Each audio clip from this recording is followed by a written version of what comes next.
Ready. Hello, everybody be seated, please. Stephen, come take a seat.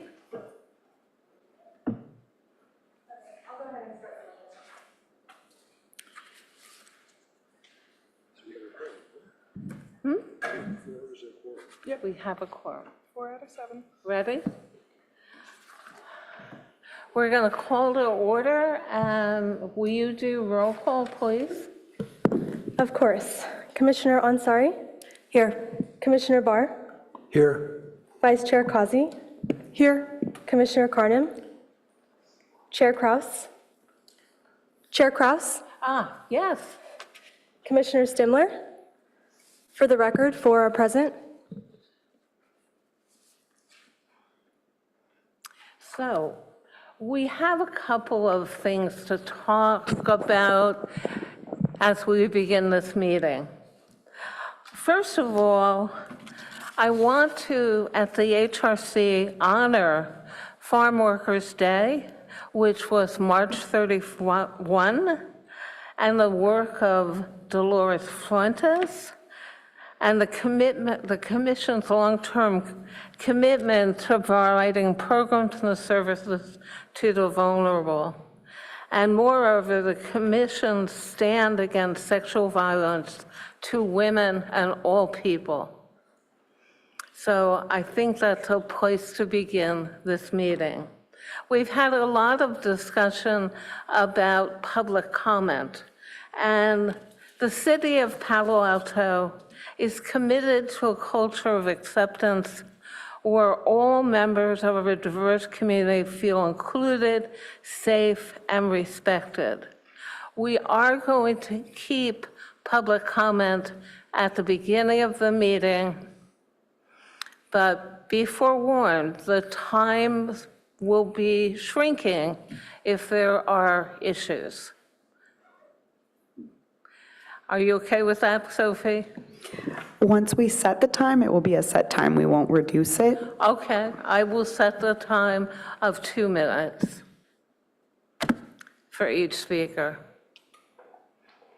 So, we're going to do public comment, and let's begin. We do have one request to speak for general public comment. Our first speaker will be Nancy C. Hi, everybody. I know most of you. You know me from Cuba Cafe, but I'm also on the board of La Comida, which has been around for 55 years, serving our less privileged residents in Palo Alto. And of our 68,000 residents here, you have about 19% that belong to senior citizens. And in the next 10 years, it's projected to increase 36.4%, very significant numbers. Right now, La Comida is serving about 75,000 meals per year. We have 2 locations, downtown and South Palo Alto. And I just wanted to bring up some points that our president wants to make sure is clear. We're gratified that we can continue to serve an increasing number of local seniors, and we maintain our policy of not turning away any diners, despite the fact that we are serving more meals than the county has agreed to help fund. So we're always scrambling to try to figure out how we can bring in more funds so we can continue to feed seniors who are less privileged than the rest of our city. Per meal funding from the county has not increased in 3 years, despite costs for staffing, food, and other supplies going up. And up, I mean really up, inflation. This year, we're facing the need to contribute $50,000 towards the refurbishment of the city's Bryant Street site that they have so generously offered to rent to us, but we need to pay in to be able to move in. So we're really at a stretch, and I just want to urge you to please try to be kind to our senior citizens so they can continue to have the most nutritious meals that you can imagine. That's why everyone wants to come to La Comida. Thank you. Thank you. That concludes general public comment. Is there anybody on the line that we're waiting for? No, we have no requests online. Okay. Agenda changes, additions, and deletions, are there any? Let's move on. Let's do the approval of the minutes from the March 17th meeting. I have reviewed the minutes, and I move we approve the minutes of the March 17th meeting. Do I have a second? I'll second. Could you call the vote? Chair Kraus, Aye. Vice Chair Kazi, Aye. Commissioner Barr, Aye. Commissioner Ansari. Aye. Motion carries unanimously.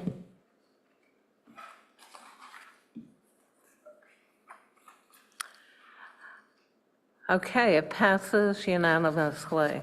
Let's move on to our first business item, which is the discussion of youth mental health. This is an ongoing discussion and problem in our city, and we're really honored to have 3 experts sitting before us. We have Chantel Gaines, who is the Deputy City Manager and has been coordinating and working with the JED Foundation. We have Stephen Adelsheim, a psychiatrist at Stanford University, and he will also update us on the HERD Alliance and the substantial amount of working that's going on in that area. And then finally, we have Maura, who is the wise woman from YCS, and who it is an honor to coordinate with every day that we work with her. The knowledge she has, I am yet to learn. So thank you all for being here. We changed the order a little bit. So Chantel, I know that the community is eager to get the update on the JED Foundation and the recent meetings that happened last month and the work that is continuing to June. Good evening, everyone. Chantel Cotton Gaines, Deputy City Manager. Thank you, Chair Kraus and the HRC for having me this evening. I have the pleasure of serving as the project manager for the contract that the city has with the JED Foundation. So I just want to briefly provide you with an update of what they've been doing and what's to come. And I'd like to say it'll be pretty brief overall in comparison to my amazing colleagues here that'll give deeper updates. We are going to the City Schools Liaison Committee meeting in a couple of weeks, and so JED will be at that meeting and providing additional information. And so today it's really just an overview. So just as a background, working with the City Schools Liaison Committee, which is 2 city council members and 2 board members from the PAUSD Board of Trustees. They discussed a possible scope of work for JED to do with the city and/or with the school district, and decided to move forward with just the city doing a contract with JED, particularly around helping us understand our opportunity spaces. So as a gap analysis is one of the big assignments. We have a lot of organizations doing great work, which you'll hear from 2 of them today. But we really want to see what other opportunities we have in Palo Alto to either tighten coordination or maybe meet the need in a different type of way. And so that was the impetus for moving forward with the JED Foundation as a national leader on this topic of suicide prevention and postvention. They're also providing workshop information to the city. And so you recently saw information in March. They were here. They conducted a couple of listening sessions for youth and young adults, so that's age 13 to 30. Really trying to hear about how young folks are receiving the services that we offer here in Palo Alto. Is it meeting their need? Is it convenient timing? Just really asking them what their experience is. And we have 2 more listening sessions virtually next week. Right now we have 60 people signed up between 2 listening sessions, which is great. And if you know young folks, between the ages of 13 and 30, we encourage you to have them sign up because it's important we have a youth voice going into the research work that JED is doing. They also did some sessions when they were here in March. that were you can help sessions, which was more of a training, helping individuals know how to help an individual that they think might be experiencing some form of crisis or suicide ideation. And so they provided information both to young people as well as adults in those two trainings. And they will be doing further trainings with us in the late or early summer and into the fall. Most important, sort of the question of why, what are they doing, what will you see and be able to touch from JED outside of these workshops. They are putting together a very comprehensive report for the city, and we expect that report to be out in June this year, and we will share with this commission as well once that's published. That is really where they're doing a summary based off of them studying coroner's data in Santa Clara County, as well as the listening sessions that they've done with both youth and parents, as well as stakeholder engagement. They've met with a lot of our community organizations that provide services, and really just being that outside voice to share with us what their observations are in some of the opportunity spaces for the city. We are collaborating with the school district as well in this effort, though the contract is just with the city. The school district has been a partner and has also engaged with the JED Foundation as a stakeholder. And they've been doing a few sessions for parents, especially since February of this year. So that gives you sort of a broad umbrella of the work that they're doing, and they'll be helping us with the additional post-vention support and helping us update our information about how we can best respond after an incident occurs in our community. So I'll conclude there. That gives you sort of a broad stroke around the work that they're doing with the city, and happy to take questions later.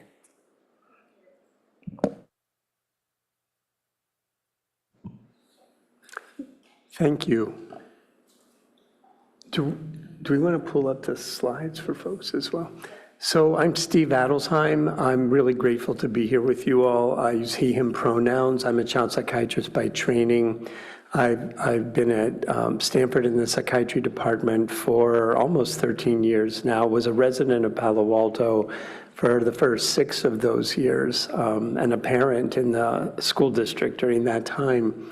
I'm really grateful for the chance to address the mental health issues with you, and have been grateful to be part of this community network to support the community around this issue right now. I was asked to also give an update on the Hurt Alliance, so I'm going to start with that. So if we could go then to the next slide, and even the one after that. The Hurt Alliance is a network of multiple partners, and I'm here representing Dr. Shashank Joshi and Ivan Rodriguez, who really are the core people here, but we also have other members of the Hurt Alliance here, including myself, including Becky, who is also one of the point people for the Hurt Alliance as well. And just want to share a little bit about the wonderful work that the Hurt Alliance has been involved in, not only for a number of years, but recently in the community.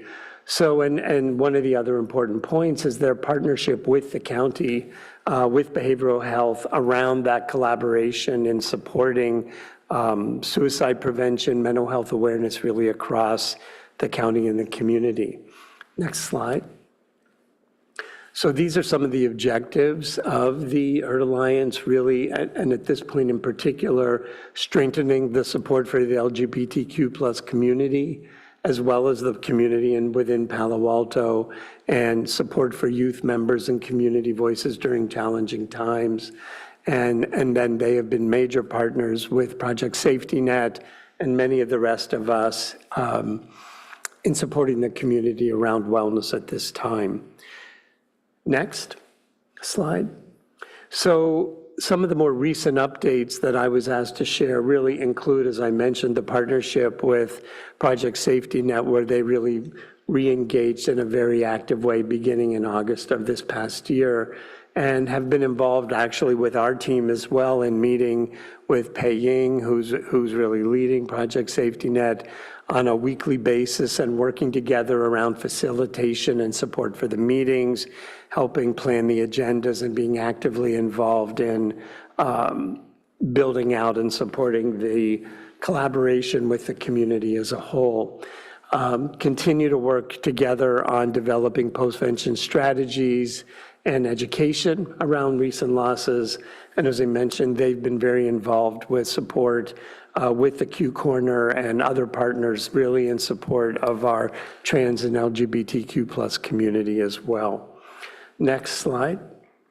So one of the key points is that, this development of this toolkit around mental health promotion and suicide prevention really began many years ago around the first youth suicide cluster in Palo Alto, and the Hurt Alliance at that point really began taking on developing this guide that is now a national model and guide for support around prevention and postvention related to suicide-related issues, and really has been an amazing tool in guiding schools and community members around support and response in very active ways.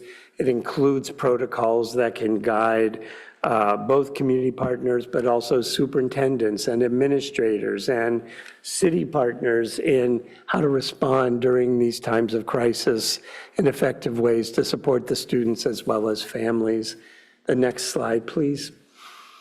And within that, they've really recently had the support to totally redesign the access to the toolkit and have a new redesigned website that really has components for students, for families, for the media in particular around safe response, as well as schools and clinicians and other partners. And that's been a major lift and a major important effort of collaboration as well.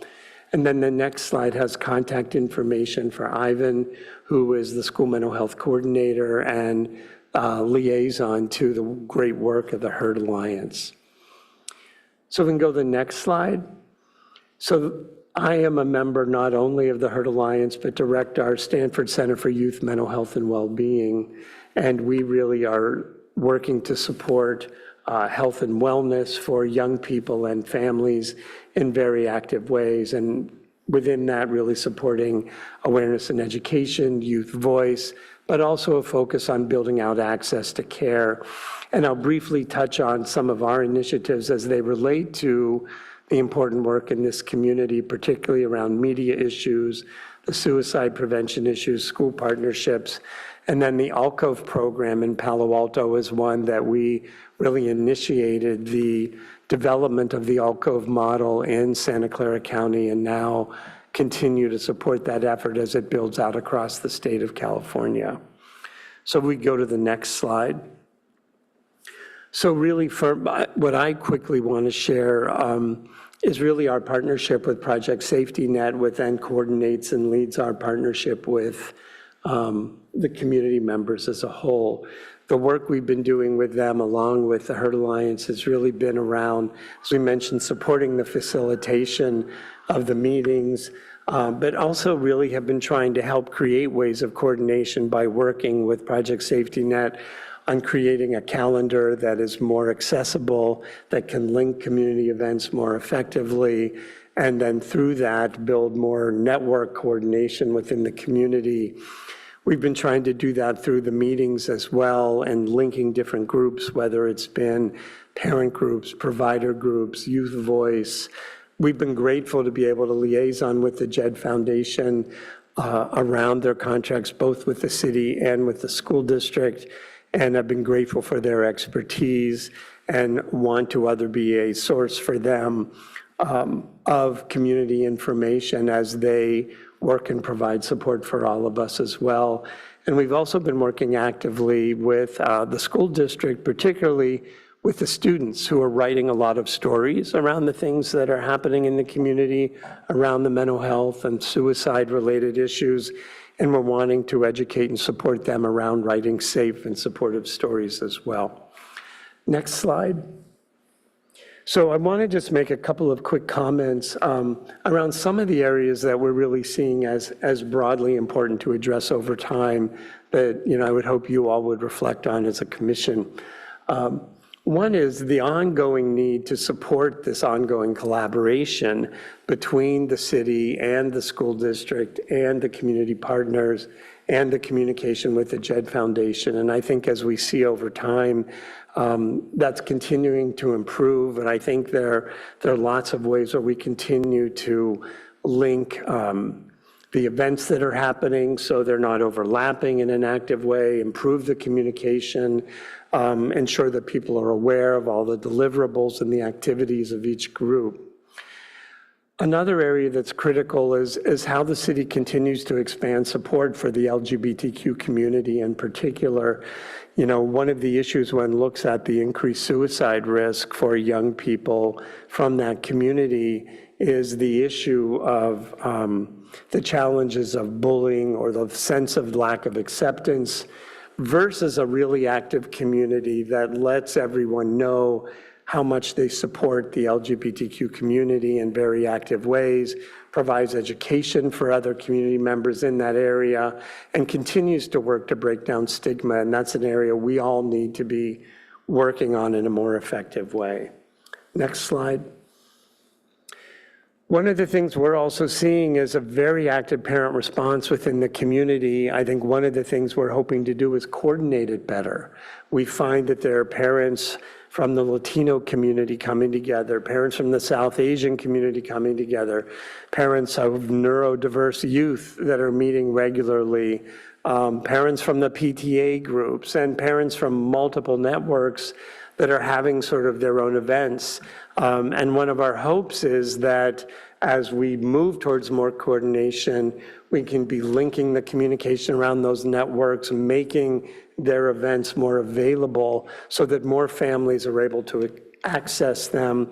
We've been grateful for the Track Watch parents around the amazing work they've been doing over time and the outreach that they're doing. And we want to just broadly support all that outreach across all these parent groups. Another area is really continuing to address the media responses to suicide. You know, we have some media in this community that are doing amazing and wonderful jobs in reporting on active events around resiliency and support in positive ways. But we also have some that are really challenging and continue to not follow the national guidelines. And it seems important for us to make a coordinated effort as a community to address that issue and let folks know that that is not okay over time. Next slide. It's very important that we continue to find ways to support community voice actively. So I hope we can continue to find opportunities, whether it's at events like this one where there's youth participants over time or other ways where we can continue to expand youth dialogue. Many of the students are saying they wish they had more opportunities in their own school setting to have more communication and be able to share more. So we're hoping we can help make that happen over time. And then finally, you know, it's been wonderful to be partners with many of the community providers that are taking on this important work. And we hope to continue to be able to partner around coordinating that. And, you know, we have a wonderful community partner here next to me, Maura, who's going to talk a little bit about the important work that YCS is doing. And we want to continue to highlight all the efforts of all the community partners. And frankly, we're also grateful to the city for the support for Alcove as well. We think it's going to be an important resource over time and are glad to see that happening. I want to take it away. And thank you for your wonderful work. Thank you, Steve. Good evening, everybody. Thank you, commissioners. Thank you, staff, for all of your hard work. I want to begin with a lot of gratitude to Chair Krause for bringing this topic to the dais today, and I hope that we can continue this conversation and invite a number of organizations that are partners of YCS that we work together with. We could not be doing what we do if it wasn't for all of our wonderful partners like Project Safety Net, Alcove, Adolescent Counseling Services, CHC, and a number of others, the Q Corner. So I hope we can give this opportunity to all of the other organizations as well. Today I've been asked to come and speak about YCS, and so I hope I can do justice to that, and want to make a disclaimer that YCS is not in any way a mental health expert, but we are strong in the work that we do around youth voice. And as you've heard from the previous speakers, it's really important that we elevate youth voice. So to that extent, I'll go to the next slide. And The work that we do falls in, this is something called the multi-tiered system of supports, and it's used very often in the public health setting and also in the school settings. We fall in that tier 1 category, which is universal care for everybody. So if we can make sure that we have a strong foundation, those that need the more specialized care under tier 2, tier 3, like the work that Dr. Shashank Joshi does, or the work that Dr. Edelsheim does, it's critical. However, the work that we do as well at that universal tier 1 is also very critical to provide protective factors and reduce risk factors for youth. The next slide. So a little bit about YCS and what we do. YCS has been supporting the community for 35 years. We were first created as a partnership between the cities of Palo Alto and East Palo Alto and the 2 school districts of PAUSD and Ravenswood City School District. Our work has now expanded to both San Mateo and Santa Clara County. Our mission is to elevate youth voice, to raise community connection and equity through service. Clearly, elevating youth voice is at the core of what we do. Our vision is a world where youth shape a better future for all. We couldn't do the work we do without our core values, which is youth voice, equity and justice, and community connection. And you can see with youth at the center of our inputs, our community partners, our schools, and our local government are core to the work that we do. And then how we do it is based in this concept of mattering, where when youth are engaged in service learning, they both feel valued and are valued at the same time. So in the act of doing service to another, they both have leadership, and also they are able to understand and explore the concepts of social justice. And our promise to them is that we will create supportive relationships that help create agency, inclusion, and safety for them to embrace possibility and to explore ways to make the world a better place. And they do that through reflection on the projects that they do, awareness building. We've had a number of students who've come and spoken here at City Council as well. Inquiry, staying curious, and then service to strengthen equity in the community. So that's, in a nutshell, what YCS is. Our impact, the next slide. For last year, we engaged about 20,000 people across Santa Clara, San Mateo County that collectively did about 86,000 hours of service. We asked questions like, were they able to practice leadership skills in the community? Did they have more connections in the community? Did they better understand the needs of their community through the work that they did through YCS? Next slide. I apologize, this slide is heavy, but I did want to provide this information so that folks can read this later as well. So Youth Connect is our program that focuses specifically around youth mental health and wellness. It's a after-school peer leadership model, and it came out of the recommendations that the CDC had when they came to do a study here after the second cluster, suicide cluster that we had. And so we're really excited that the JED Foundation is back now, so they can do another assessment and provide that kind of information about what is, where the gaps might be and what's helping right now and where we could do better. So evidence-based strategies for building connectedness, developmental asset strategies from Project Project Cornerstone. So many of you may be familiar with the developmental assets. As a mother of a child that went through PAUSD, we learned a lot about the developmental assets, even as parents, and that helped with that tier 1 that we were talking about earlier when we talk about protective factors for youth. So our work with Youth Connect builds on that, but talks about the developmental relationship framework from the Search Institute, which is the research organization based out of Minneapolis. Our strength that we brought to the table is our service learning program elements that have been created over 35 years. And the unique structure of our program increases the protective factors by educating parents and youth-serving adults with the voices and lived experiences of youth. I will go on to the next slide just in the interest of time. This is a memo back in 2017 when Youth Connect first started that was written by then Councilmember Fine, Holman, Lydia Ko, and Corey Walbach, where they first funded the program Youth Connect as a way with matching grants from Santa Clara County. Since then, the city has continued to fund the project, and the county has increased their funding to nearly $200,000 from $50,000 originally to make sure that we can continue to do this work across the county. We started with about 20 youth in the program. We have over 80 students in it, and they've done work around advocacy, education, service projects. This is a quick timeline, starting with 2016 when the CDC first came in to do their EpiAid report, which was a study of the suicide rates that we had here and to give us a better understanding of what would help. One of the things that came out of that study is that it's important to foster community connection, and YCS has been focused on that since 2017.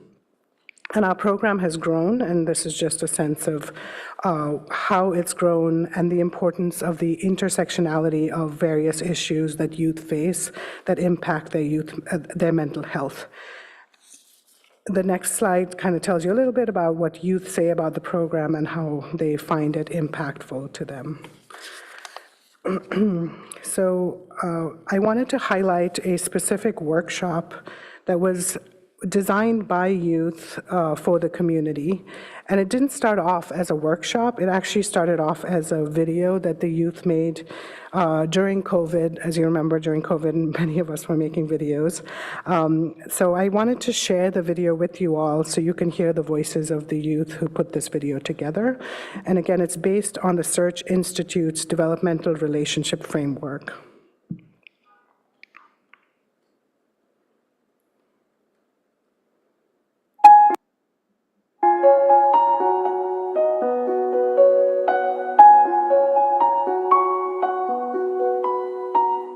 Hi, my name is Emily. I'm a junior at Palo Alto High School and a peer leader at YCI. Sometimes people ask, what can I do to support youth? Thanks for asking. Here are 5 things that you can do.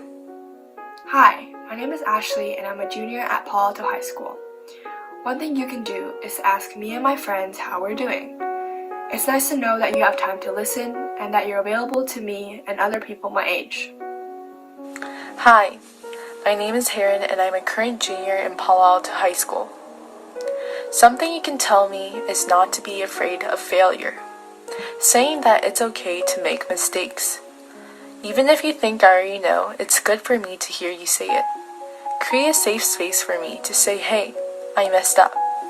Hi, my name is Mona and I'm a junior at Henry M. Glenn High School. Another thing you can do is to trust my abilities. I know things and I have many experiences. Don't underestimate me.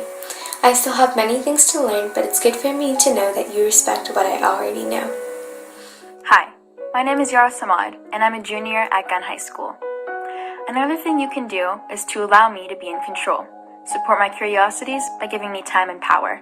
I can't be doing what you want me to do at all times. I need my own time to do what I want, and to figure out who I am. Hi, my name is Gwen, and I'm a senior at Palo Alto High School. Here's another thing you can do. You can connect me to other adults. You can introduce me to adults who might be interested to me, or if I need help from a professional, you can help me get connected. These are just 5 things you can do to support us. Of course, there are many more things to do, but let's start here. Thanks for watching.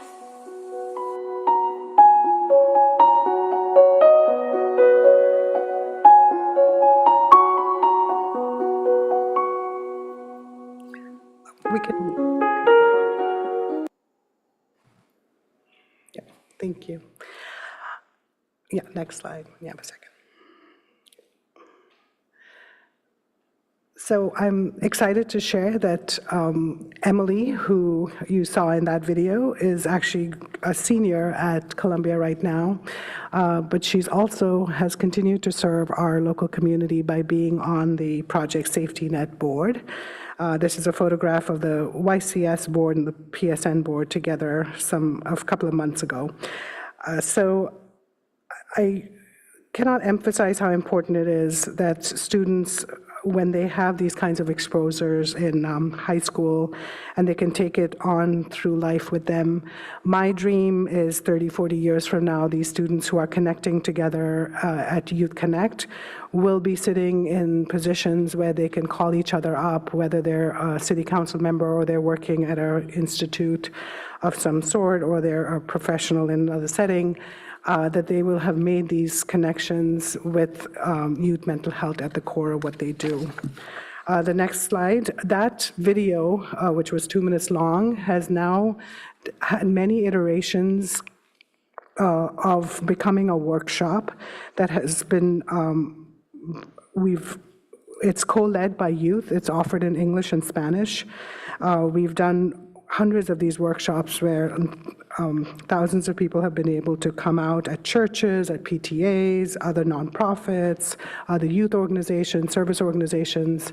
It's a simple yet powerful workshop that was created by youth to engage the community. So we invite people to schedule a call to action workshop that helps reflect on intergenerational relationships, learn about the developmental relationship framework, and also to interact with supportive actions identified by youth to take back real concrete ways to be able to show up for our youth. This next slide is for any youth out there who want to join Youth Connect. We would love to welcome you. There's more information here on how you can be part of Youth Connect. And we have, this is the end of the one-year cycle where the youth are now presenting the projects that they've been working on, the service learning projects. We just had a workshop called Beyond the Screen for parents of younger children with ideas of how to create spaces where there can be safety on screens, but there was also an opportunity for the youth to be working with some of the older high school students on fun games that don't involve the screen. We also did one on connection and art, and the one coming up this weekend is called Self-Esteem Workshop that's going to be hosted at Alcove, which is on Saturday from 5 to 6. So we invite young people to come to it. It is designed for high school students to engage with other high school students. And you can come and learn about all of these and many more projects at our Community Impact exhibit, which is the next slide, which is on April 19th. That's an opportunity to come and meet the students, learn about what they've been working on this past year to make this world a better place. So that's my presentation. I'm happy to answer any questions you might have, and I, again, thank you for having all three of us here today. Thank you all. It's a privilege and an honor to hear your wealth of knowledge, and I mean that. We can only do this brick by brick. It takes a village. So can we go to commissioner comments or public first? You want public? Okay, let's do public comments. There are no requests to speak on item number 2. There are no requests to speak on item 2. Okay, is there anybody on the phone line or Zoom line? No one online with their hands raised. Okay, commissioners, I'd like your thoughts. Hi, thank you so much for being here tonight on this important subject, and especially I really appreciate you taking the opportunity to elevate youth voices in this discussion. I had 2 follow-up questions. I know during when Mayor Stone had his youth mental health task force, one of the the biggest observations that came out of that was we have a lot of resources in this community, and it's getting those resources in front of the people who need them. And I was wondering if anyone could speak to any data, or I know you talked about the website being updated, any increase in engagement or what is needed to help improve that.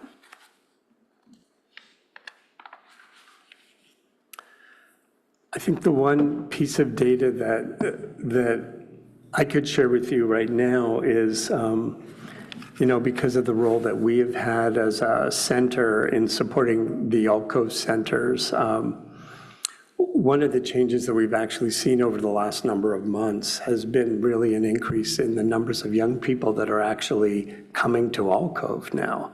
We're seeing more coming in for clinical support, but also I think we're seeing better linkages, like as Maura's talking about this joint event at Alcove Palo Alto.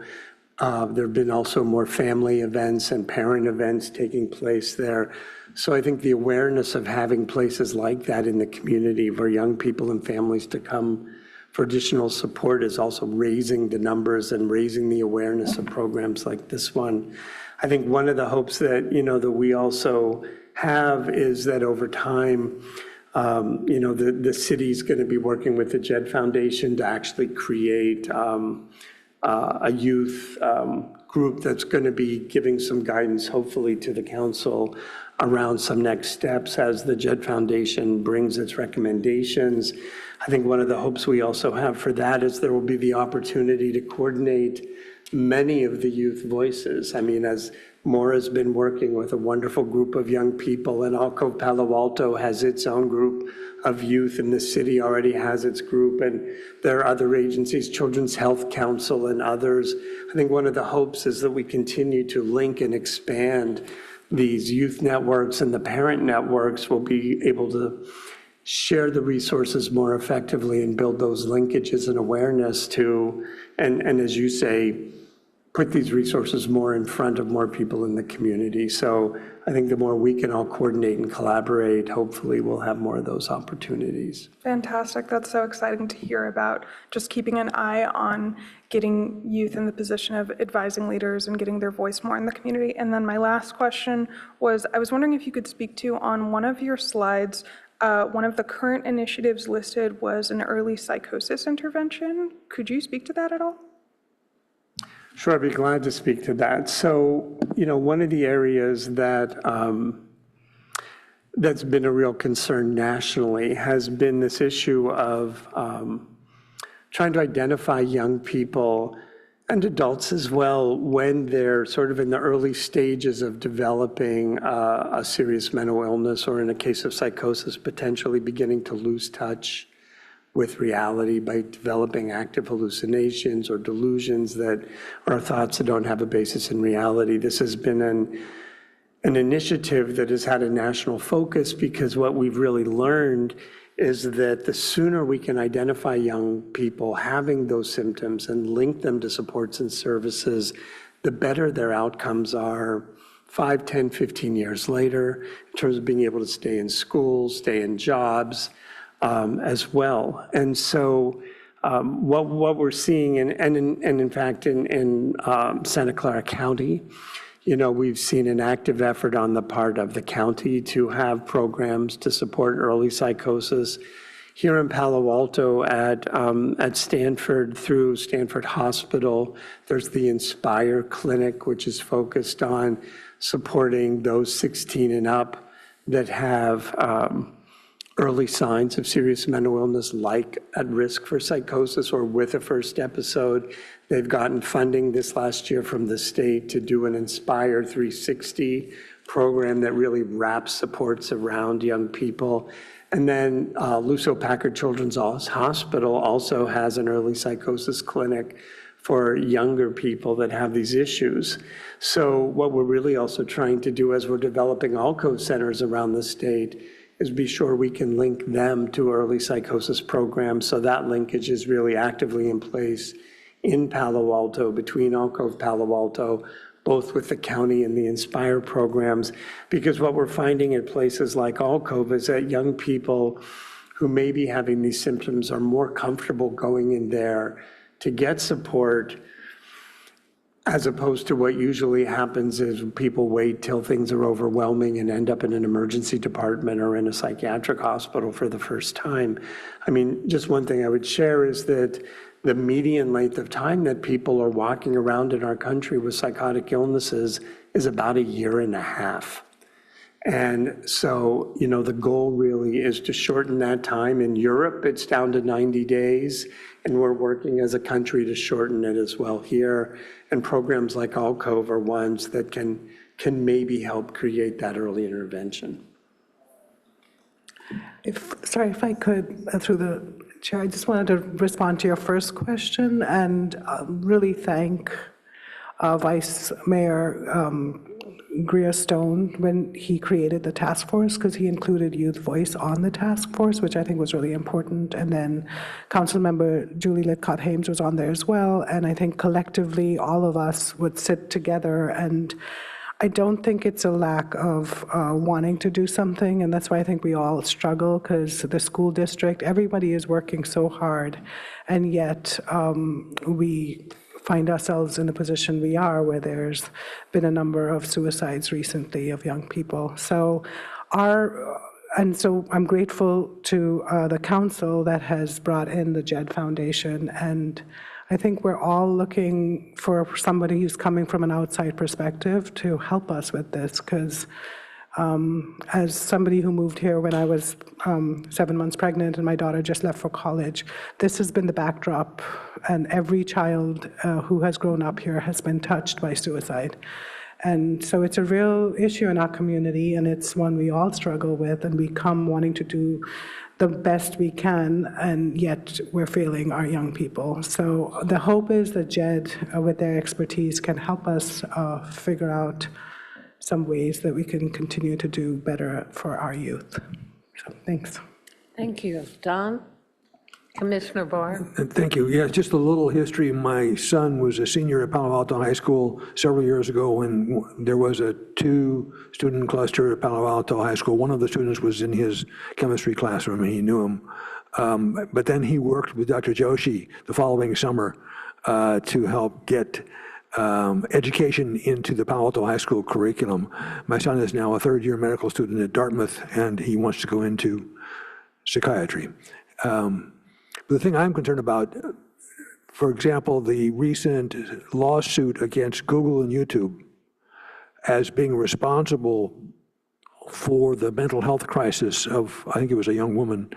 And I have read several other articles in news and in journals about how adolescents often get caught up in communicating with an AI bot, thinking that they're, or feeling that they're actually talking to a person, and they express suicidal thoughts, and the AI bot doesn't do anything.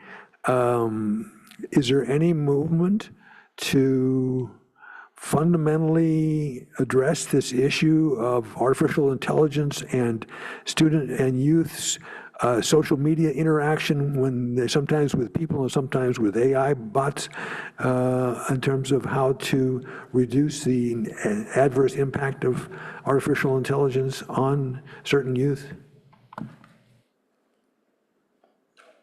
I think everyone's looking at me. So I really appreciate the question, sir. So yes, there's a lot of work actually happening in this area. One of the things I would share with you is that, you know, one of the areas that our Center for Youth Mental Health and Wellbeing has been involved in is around this issue. And what I can begin to share with you is that way back when people were developing ALCOVE and looking at the very first youth advisory groups, we had a number of young people from Palo Alto and from San Jose, actually, who became concerned about this issue quite a while ago. And as they graduated from their youth advisory group and wanted to stay connected around this area, a number of them started a program called Good for Media, all one word. And you can go to the goodformedia.org website and see the work that these young people do, because they were developing a mentorship model to support other young people around safe use of social media.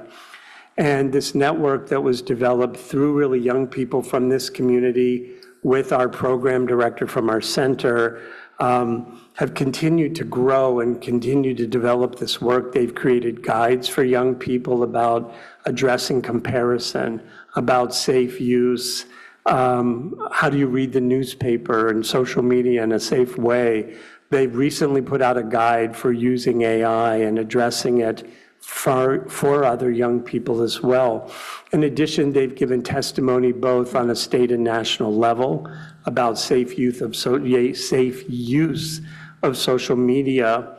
I would tell you that as a center, we've had a fair number of interactions with some of these AI networks to, particularly more recently, since these lawsuits have happened, to at least listen to them and try to give some simple guidance around things they could consider doing differently around building that support. But I will also share that last November, we actually had an event on the Stanford campus with many of the industry partners that was really focused on how to bring youth voice and youth expertise into safe use of AI, and really had a day-long event where many of the members of Good for Media, but also other youth from this community, met with and sat with for several hours members of these different industries to really talk with them about how they might better incorporate youth and youth voice to more effectively create safety around these tools. So I would say nationally, this continues to be an ongoing issue. I know that our team's been involved in it and continues to work to address it. I think one of the main points we're trying to make is the need to bring more young people to the table to help address, developing these tools in safe ways.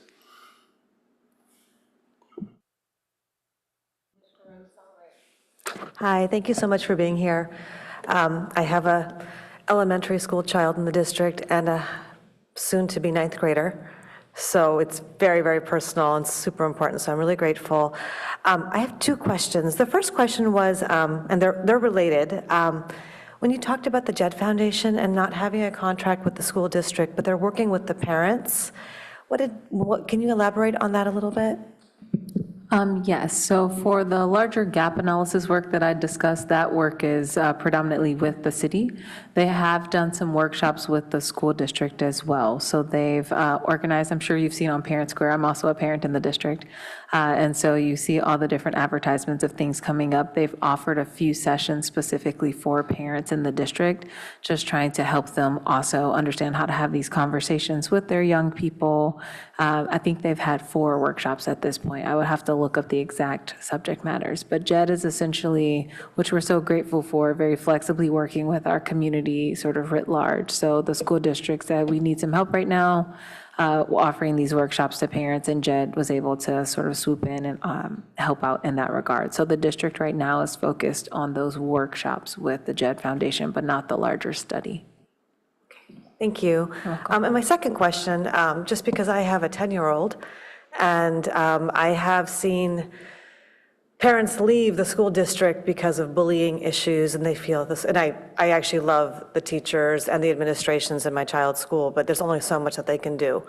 A lot of the work that I hear about, the YCS, I think my 8th grader actually is involved a little bit, but at what point, is there any focus on under 6th grade or is that just dangerous at this point, or do we not want to alert younger kids too much about the issues?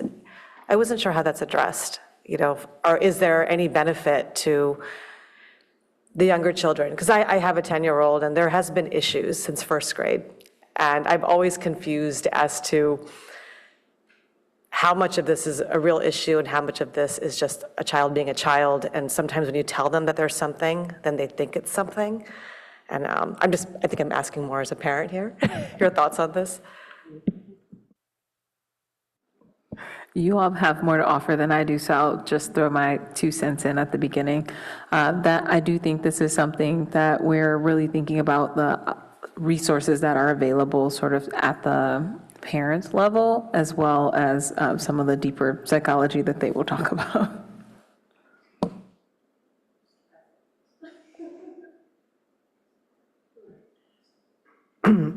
Thank you. So some of the work that the county is funding us for is to do life skills work at the elementary school level. So our partnership is mostly with PACCC and the after-school program, where we're doing life skills workshops that are fun for the students, and it talks about, how do you, it touches on bullying as well. So that's something we're doing throughout and we've been trained by the county to offer these specific workshops. It's called the Botvins Living Life Skills. We also work in 2 elementary schools. It's more of a pilot in PAUSD, where we're engaging students in service learning. And so that's another way that we are engaging with the younger students. I think the 2 things I would add is that I don't think elementary school is too young. And that it is important to be building out these programs. And, after listening to Mr. Barr, when my daughter was in the school district, and they were doing sources of strength, she ended up working with Dr. Joshi as well on a project of how one could take some of those wellness activities to elementary school, and started working with some of the students both in middle and in elementary schools to have conversations with elementary school students about resiliency, about wellness, about how to face challenges. And the National Sources of Strength organization over time has moved to build their model out across K-12 in terms of that support. I mean, there was a time when the school district was actually actively implementing the model, and they've stopped doing it a number of years ago. But I think one of our hopes would be is that models like that could also return to the school district and provide some of those additional supports over time. The other thing I would share is that within our Lucille Packard Children's Hospital role, we actually have had child psychiatry consultants at time through contract with the school district. The bulk of that contract ended a number of years ago, but the one piece that has remained has been with the elementary schools, and that's come through actually a donor that has supported having some of our providers and some of our child psychiatry trainees working within the school district's elementary schools to do some training with the counselors, to provide that support, to see individual students. And that piece is only happening on the elementary school level at this point. So that's another area where there's been that support. And I think one of our hopes over time is that we could build that back up across the district if the district decides that makes sense. And I remember the other point I was going to offer that maybe you two could also add on to is the belonging aspect. I think is a really important piece that does happen at the elementary school level, in the sense of at least some observations we've had is how well students feel like the environment is made for them. And so that's actually an opportunity for us sort of citywide and how we're approaching just inclusion and belonging in general. So Maura, I don't know if you want to add anything onto efforts that YCS does in that regard as well.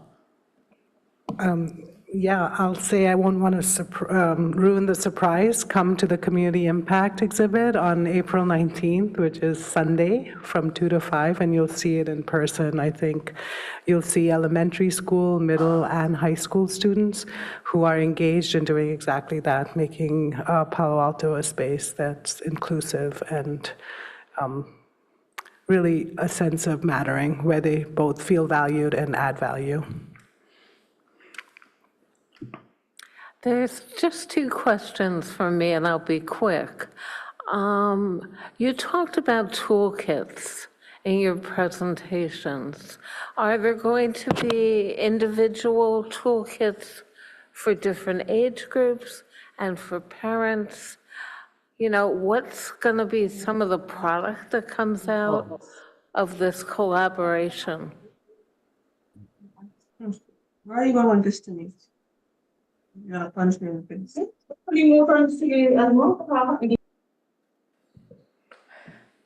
Sorry, hot mic. Okay, we're good. Carry on.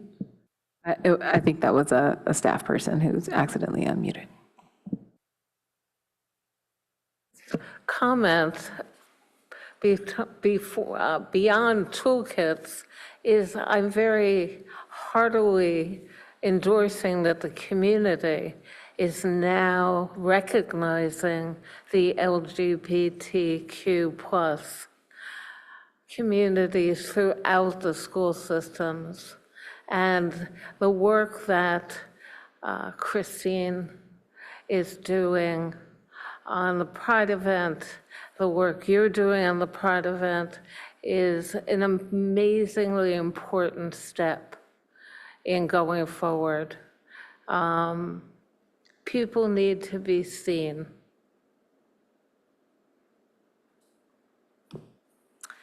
So I want to thank you for being here, and may this be the beginning of many such meetings, and maybe we'll talk about among ourselves as commissioners whether we want to do a workshop, a listening session.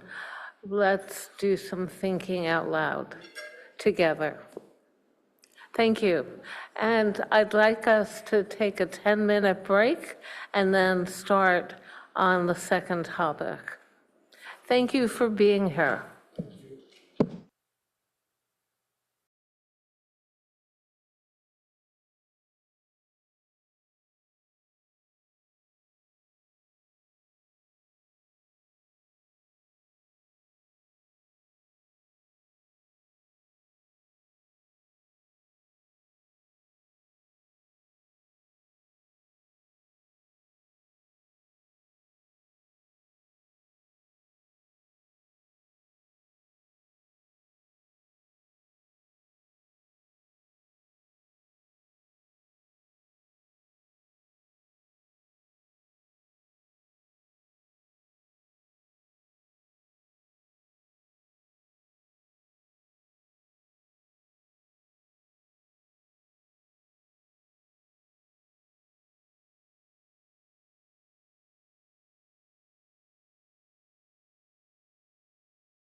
Okay.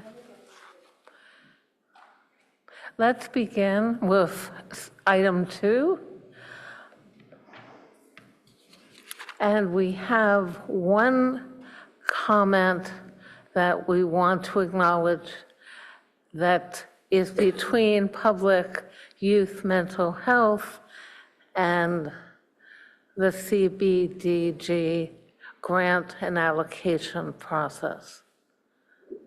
Chair, before we start, could you please confirm what time you would like to allow? How many minutes? Oh, 2 minutes. Okay. Oh, yeah, you're right. But I don't think I can change it. Sophie, can I to 3 minutes? Yes, you can change it now. Okay, it can be 3 minutes. Let's do it. I Thank may you. regret it later, but My name is Deborah Grant. I'm the Executive Director for La Comida, and I am just completing 10 months as the new Executive Director. I wanted to speak to the previous presentation as it relates to La Comida. There were some very key words. Thank you for listening.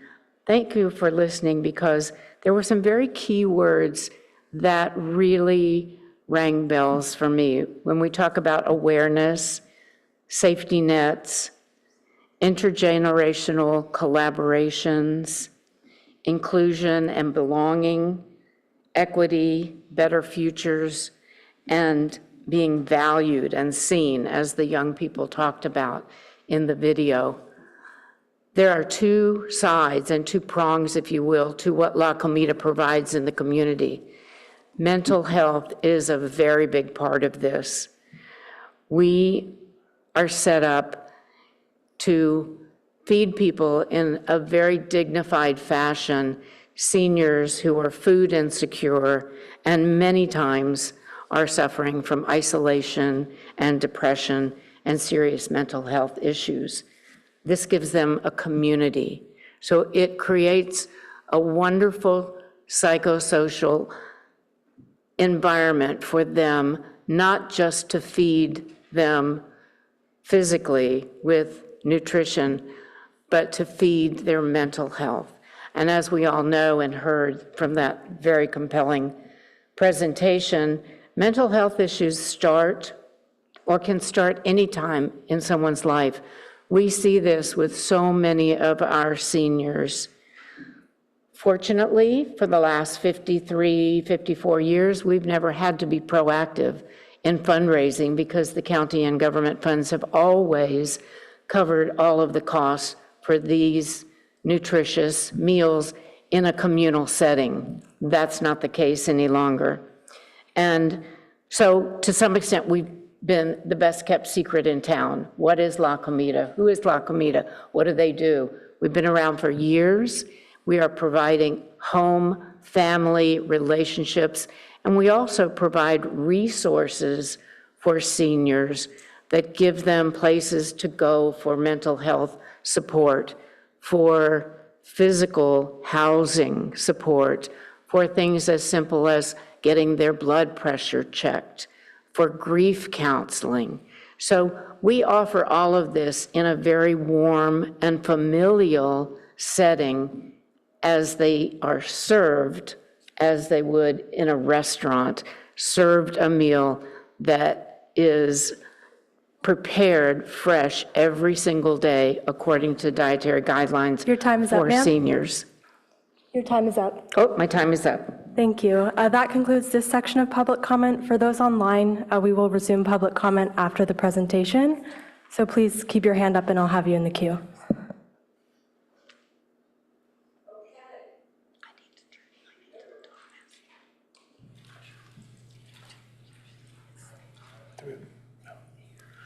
Just waiting for the presentation.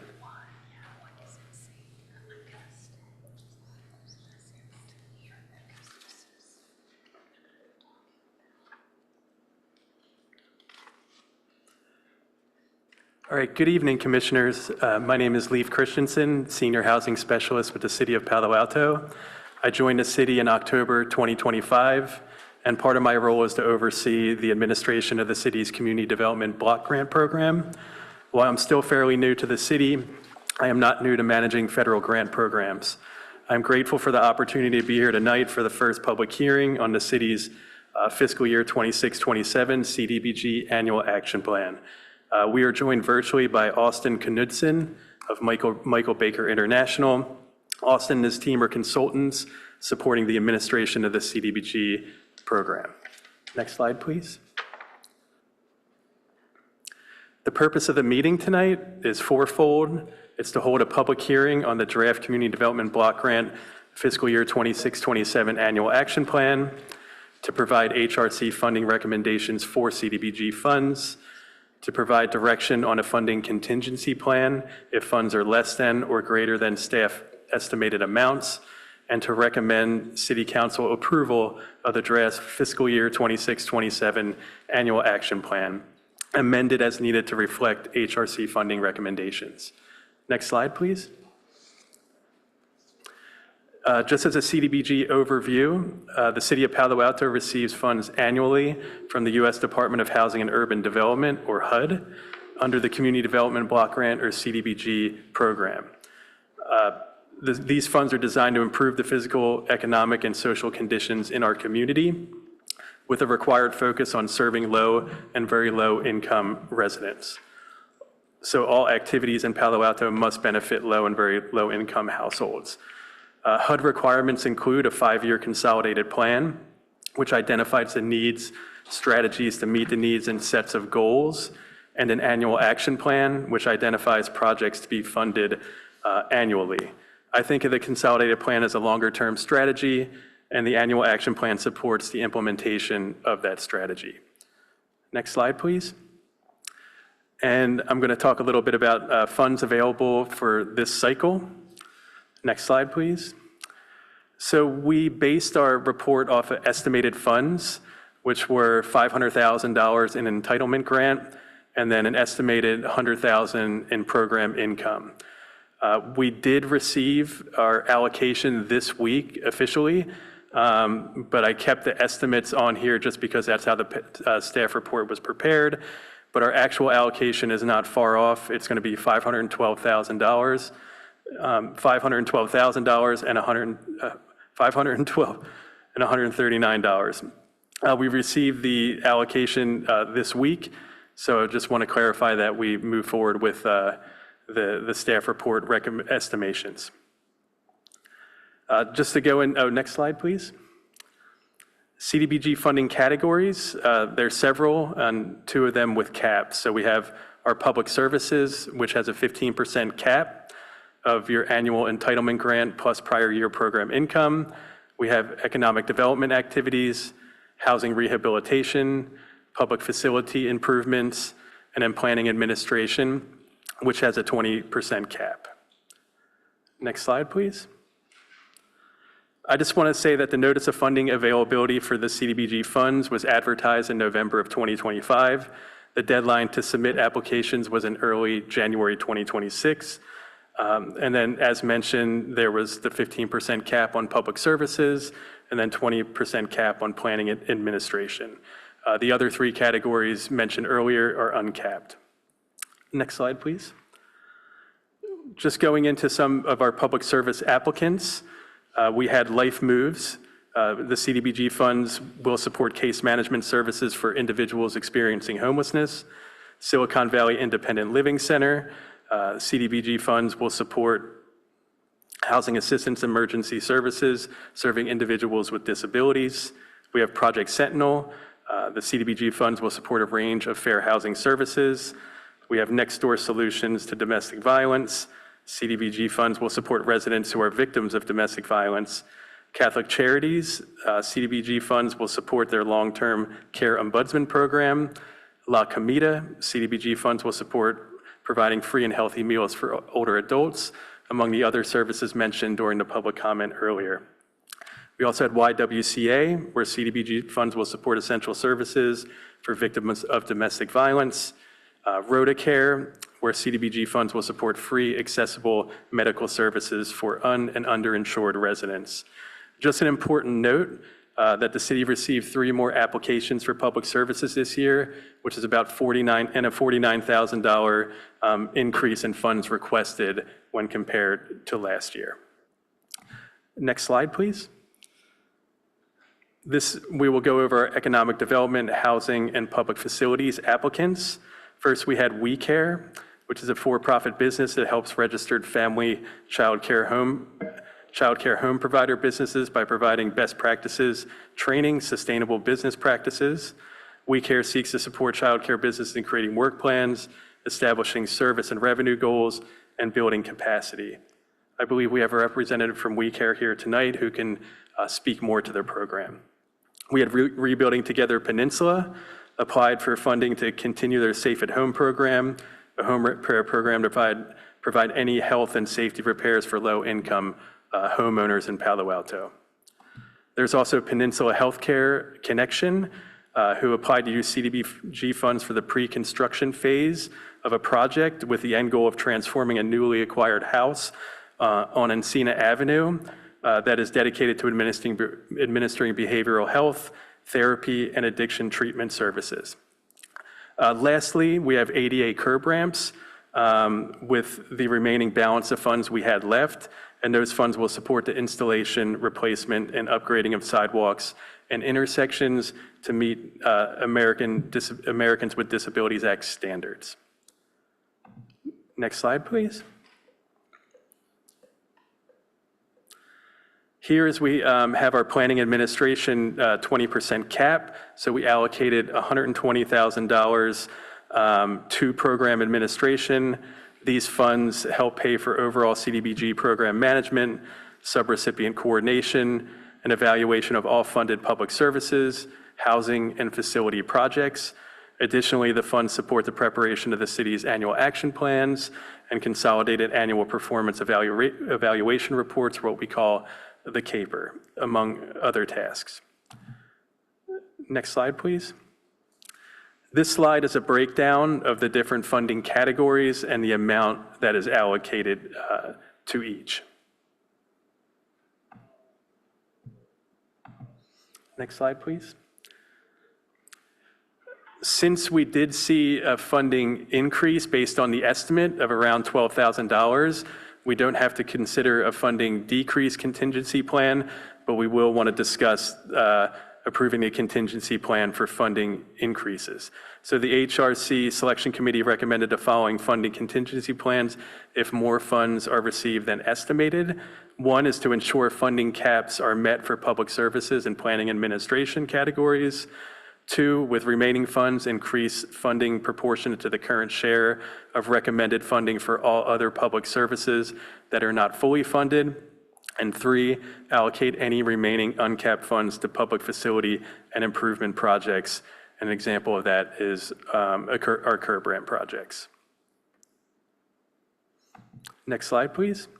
Just to go over the timeline of our annual action plan process, we had an HRC Selection Committee meeting on March 12th. Tonight is our Human Relations Commission public hearing number 1 for the annual action plan. There are 2 required public hearings each year. On May 1st through May 31st, the public review and comment period will be held, which is where we post the annual action plan on our website and place it in other key areas around the city so the public can review and comment, and we would incorporate those comments into the final annual action plan. And then City Council will consider adoption of the annual action plan on June 1st.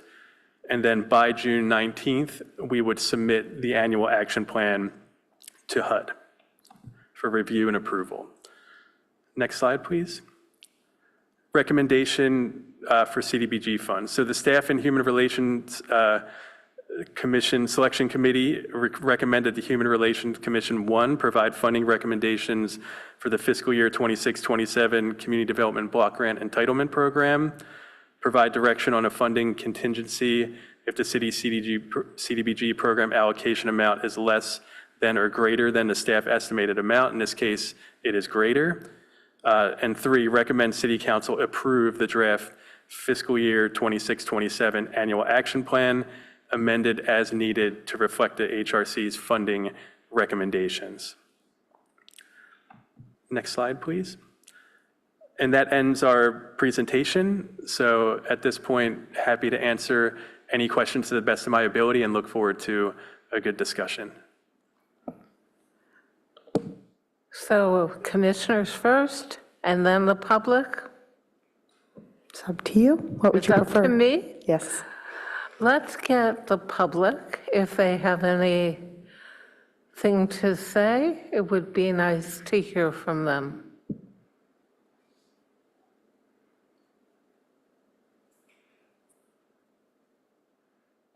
Our first speaker will be Melanie F.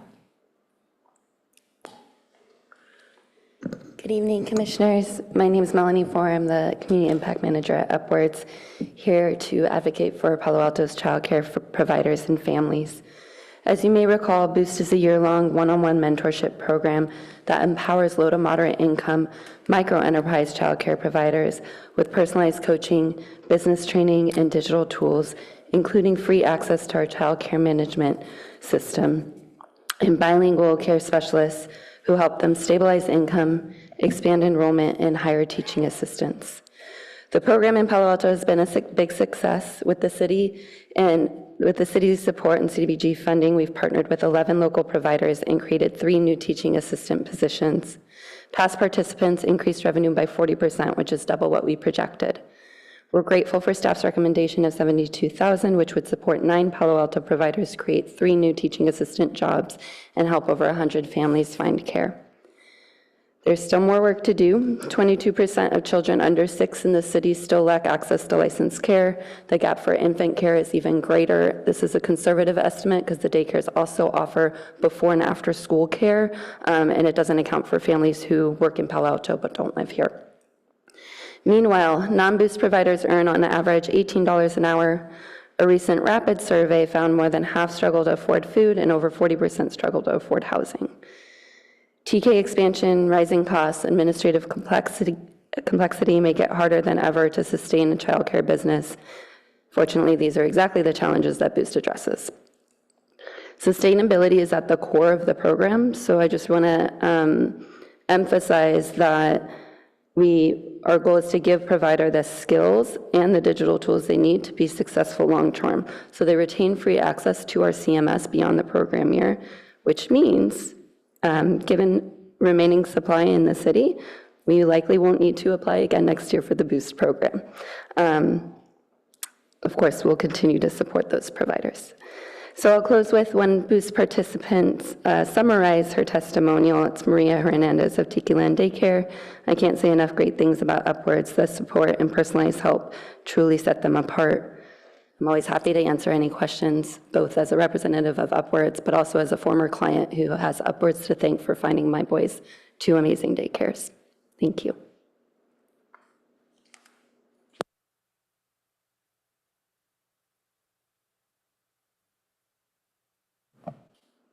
Our next speaker is Milton C., followed by Kathy W. Milton, you should now be able to unmute yourself and provide your comment. Hello, can you hear me? Yes, we can hear you. Great. Thank you. Madam Chair and members of the Commission, thank you so much for the opportunity to speak with you today, and for the City of Palo Alto for the continued support of our long-term care ombudsman program at Catholic Charities, Santa Clara County. I represent Older Adult Services, and we are advocating specifically for our ombudsman program. The ombudsman program serves and advocates for some of the most vulnerable members of our community, seniors and adults with disabilities living in nursing homes and assisted living facilities. We work to protect their dignity, rights, and quality of care. Our program is unique in Santa Clara County. We are the only service with mandated direct access to residents and long-term care facilities 24 hours a day. Facilities are required to post our information in a visible place at all times. Authorized by the Federal and State Older Americans Act, our primary role is to investigate and resolve complaints related to quality of care, neglect, and abuse. We also mediate conflicts, provide referrals, and support residents and families, all this free of charge. For many individuals living in care facilities, is not a choice, but a necessity. These facilities become their homes. Yet we often see residents facing inappropriate discharges, sometimes due to financial preferences or conflicts with family members. If notified on time, our ombudsman program can intervene and often prevent this displacement, allowing residents to remain in their homes. In Palo Alto, we serve nine facilities and nearly 1,000 beds. In the past year, we have responded to 86 calls for information, and we are on track to accomplish our yearly goal of investigations, which is 37. We are already half of the year, and we have already accomplished 28 visits. And 28 of these unduplicated residents have been beneficiaries of our services. Of these 28, 20 have been complaints concerning long-term care residents at a facility, and they have been thoroughly investigated. I thank you for your time and your commitment to protecting the most vulnerable residents in your community. Thank you.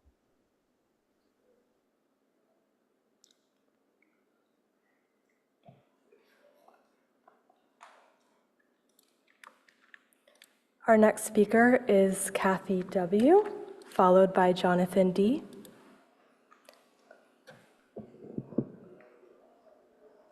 Good evening, Commissioners. My name is Kathy Wesselby, and I'm the Grants Manager at YWCA Golden Gate, Silicon Valley. YWCA provides Palo Alto residents with free domestic violence services, including a bilingual 24-hour crisis line, crisis counseling and support groups, emergency shelter and housing services, response to law enforcement calls, temporary restraining orders, childcare, and workforce development services. Last year, we opened an office on Litton Avenue in downtown Palo Alto. Having a physical space for walk-in services is part of our dedication to ensuring more accessible services to survivors in the city of Palo Alto. We address the goal of strengthening neighborhoods by providing a safe, welcoming environment where low-income individuals and families who are experiencing domestic violence can receive services that provide the tools to establish healthy, violence-free relationships and safe living environments. We have intentionally increased our staffing in the northern region of Santa Clara County to offer comprehensive domestic violence services. In addition to supporting domestic violence survivors, we also support sexual assault and human trafficking survivors. YWCA is the only state-certified rape crisis center for North and Central Santa Clara County and one of only 3 qualified advocacy service providers for human trafficking. Thank you for your attention.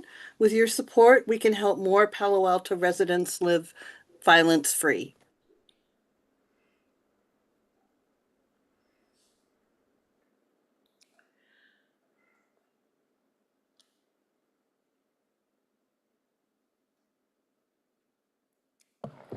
Our next speaker will be Jonathan D. Hello, can you hear me? Yes, we can hear you. Great, thank you. Hi, my name is Jonathan Dar. I'm the Director of Development and Communications at Nextdoor Solutions to Domestic Violence. We are a 54-year-old organization that was founded by a group of women who realized that there was nowhere else to go and decided to create the hotline that the county needed. We've grown to serve 2,000 plus people a year and field 18,000 phone calls. When someone comes to Nextdoor Solutions, the group of people that works there, I've only been there for a couple of years, so I'm incredibly amazed by what happens when they walk in, because as we talk about connectedness and community and having a place to go, and someone mentioned belonging, that's what happens when they walk in the door. There's 285 years of experience on the staff when someone walks in and needs us, or that calls and needs us. We do a lot of things with YWCA. We do have some crossover. We're not the same, but the reason I mention this is we do a 24/7 English and Spanish hotline, translatable into multiple languages. We do crisis counseling, safety planning, legal work, therapy. We have 17 support groups. We have a men's support group We have an LGBTQ support group. We do youth work. We have a Promotores program where we have people working in community, trying to make sure that any community that needs access to healthy relationship information, outreach, just to sort of be seen and connected, knows that they can work with both with our promotores or work with us back in our office, which is over off of Gish Road. We run a 24-hour shelter. We have staff 24 hours. Our hotline lives at the shelter, which is a 26-bed shelter. And we try to work comprehensively across the issues of crisis and healing. And I think that's what a lot of the domestic violence movement has seen. And in some of the folks who were speaking earlier about, there's meeting the issue psychologically and meeting the issues medically and meeting the issues. We have to do all of it, right? And that sort of cross-pollination and the intersectionality of how do we look at the whole system. Next Door spends a lot of time on healing. We spend a lot of time making sure that people have ways to be seen and heard and connect and also mentor other people into those programs. Our quilting group has met for nearly 20 years. And some of the people have been there the entire time that work with other folks that are there. So we look forward to always being there for anyone who needs us from Palo Alto. We work very closely with Stanford across multiple programs and have for more than a decade. And have learned an incredible amount being part of the Palo Alto community. So thank you for having us. That concludes public comment on item 3. Okay, well, we should start conversations with the commissioners. I have a question from the La Comida presentation. May I ask the speaker about 2 facts? That the building that you're moving into on Bryant and Lytton, is that owned by the city of Palo Alto? It is, 429 Bryant Street. Yes, and you said it needs $20,000 of repair or more? $50,000. $50,000 to repair and update the building, is that correct? Correct, and get ADA compliant, HVAC compliant, so it was, I think it was privately owned by a gym prior. Yes. Well, it was used by a gym, but it's a city of Palo Alto building. Okay. Is that correct? 429 Bryant. Can you say that question again? Is that owned by the city of Palo Alto? Yes. Okay. Thank you very much. Yeah, so the repairs and renovations have been in process for the last year and a half. Okay, thank you. It seems to me that since La Comida has been searching for a North Palo Alto site for several years, they used to be at Avenidas. In fact, my son, the same one who's in medical school now, when he was 8 years old, his piano teacher brought him to the senior meal at Avenidas, and he played the piano. And he actually got on the front page of the newspaper. I think he was actually in the Mercury News for playing the piano for the seniors. So I have this connection back there. But then Avenidas shut down La Comida when Avenidas redid their building. Exactly. So we've been nomads for several years now. So the fact that the city is providing a building that needs substantial repair, I think that this should have been included in the economic development, housing, and public facilities category as well. And without reducing thank you, you can sit down, thank you. Without reducing the public services allocation for La Comida, I think that at least, since we got $512,000, we should allocate $12,000 to repairs of the building, the city-owned building that's going to be used by La Comida, but it's the city that owns it. And if it isn't, if the HVAC and the ADA compliance isn't up to date, that's the city's job. That's not La Comida's job. And so I would actually even suggest the $12,000 extra over the $500,000 and an additional 8,000 reduce the curb repairs and shift it to updating the city building for a total of $20,000 so that the city can provide an ADA compliant, HVAC clean building for the La Comida to then use and provide meals to the seniors. Well, I have a couple of issues very similar to yours, which I noticed that on the grant application side, not the economic development side, that La Comida, YWCA, and the Catholic Charities took substantial haircuts. And I would argue, in addition to what Commissioner Barr is suggesting, because food scarcity is it is happening right here, right now. And we did a session on that in December of 2025. So I would look more carefully at La Comida and make them more par with the other haircuts that went on. I know it's the first time they've applied, but that should not handicap them.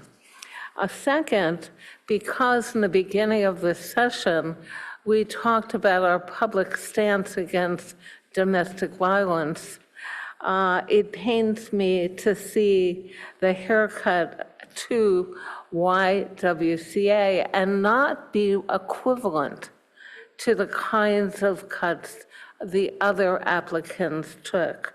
And Catholic Charities is in the same area, but not as significant, because they got $2,000 more. But these are the principles we live by and we serve by for the good of the vulnerable in Palo Alto. So that's my suggestion. I'd like to see a little re-evaluation and make a little from one that got more and to one that needs a little more, because these are the principles that we are guided by. And I can't bear that they are being cut so significantly. That's my 2 cents. Anyone else have comments? So Leaf, could you speak to me? I have a question of the city staff. If the city is making a building available to a service provider, but the building needs needs to be repaired, is that not public facilities? And is it the city's job to pay for it rather than La Comida's if there is HVAC and ADA issues? I could speak generally to the CDBG program. So the upgrades and modifications that were mentioned would be an eligible activity under the CDBG. And eligible, not ineligible. And yeah, it would be eligible. Eligible. We could do that one. What we would ask for would be an application to be submitted, so we would really understand the scope and the budget. We didn't get an application for that particular project this cycle, but we would want to consider that for next cycle if those needs still exist in the city. And I don't know what the city is already planning, if anything, to do at the facility to meet those needs. But what I would recommend is working closely with La Comida, and if these needs still exist when we put the NOFA out later this year for the next cycle, that would be a project that would absolutely be eligible for funding, and we would consider. We're going through a similar process with Ada's Cafe, where we're going to work with them on a similar public facility improvement modification to their site at Mitchell Park, and have them submit an application next cycle too, because there are pretty specific requirements for these types of projects from HUD's perspective. So we would just want to make sure that everything is lined up and work with La Comida and Ada's Cafe on setting that up and funding it at the right time. Would La Comida be able to use the building for meals before the repairs are done? My is it already? May she The answer? repairs have been in process, and they are going to be completed actually May 1. Well, we're moving in May 1. And who's paying for them? Well, we've got a long-term contract with the city that we will pay this back within a year. So you're paying the cities back for the building improvements? For this portion of it. Okay. There have been major improvements throughout the building, but for our portion, the area that we're going to be using for La Comida's services is 50,000 and change. That has been ongoing, and it will be completed within days, because our move-in, we're leaving the church, which has been our temporary home, May 1st, and beginning to serve at Bryant Street on May 4th, Monday the 4th. So it's done. And I don't know if CDBG can, if we would qualify, that would be fabulous and wonderful, but we have a year to pay that. Because if they're having to pay the city back, it would seem logical for the city to pay the city back for the building repairs. Yeah, I don't know the particular details of the agreements that were made with the city for the repairs. It sounds like they're almost done. CDBG wouldn't be able to reimburse for those. We would have had to have an application submitted for them to cover the cost of the actual repairs, and went through a bid process to get a contractor, and then kind of work through that process from beginning to end. Instead of it happening and then applying for reimbursement of that, that wouldn't be eligible. But the project itself, hypothetically, if it never happened and they applied for it next year, it would be eligible. We could pay for it, but it would cover the construction and soft costs related. But we can't reimburse for the work that already happened, if that makes sense, and I'm being clear with that. And that's my concern, because the work has, all of the bids, the construction, all of the contracting was done through the city. Okay, I will then simply make a simple motion, and it's only about the public service applicants, but it is the fact that we have $12,000 more than we expected. I would move that we increase the allocation to La Comida by $12,000 on top of the $4,500 that they. I would second it. And just to clarify, the entitlement that is now $512,000 instead of $500,000, the public service cap would still be 15% of the $512,000. So it wouldn't be another $12,000 that could go toward public services. It would be a percentage of that. Well, those are guidelines. Those aren't hard and fast rules. So I understand to keep the guideline, but I still move that we move $12,000 extra to La Comida.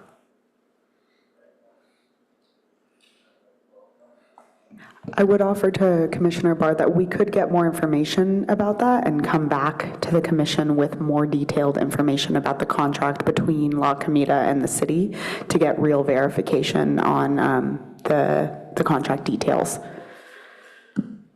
But excuse me, if we're making our, do you have, please, you're the planning department, please, talk to me. So Coleman Frick, I'm the manager of long-range planning for Planning and Development Services. So I think what's sort of critical is that we do, as Leif mentioned in the presentation, have to go back to the council relatively soon with the recommendation and also the notification process for the annual action plan to make that available. So we're happy as staff to look into any questions that the commission may have, but similar to sort of the motion that was started, we're looking for kind of direction from the commission on, what the contingency approach would be, given that there is increased funding based on receiving our allocation this week, within the parameters that were outlined with, various caps for specific areas. Could I, point of clarification, are we here to vote tonight, or are we just here to give them feedback about recommendations with numbers? So it would be a motion, and we're looking for action on a recommendation to the city council regarding the annual action plan. Well, couldn't we, wait, Oh, yes, sir. couldn't we increase the we could do a motion to increase the allocation to the two that have had significant haircuts to begin with. Then we could have a second motion that would look at the delta. Okay, the entire 12,000. YWCA. Here's my notes.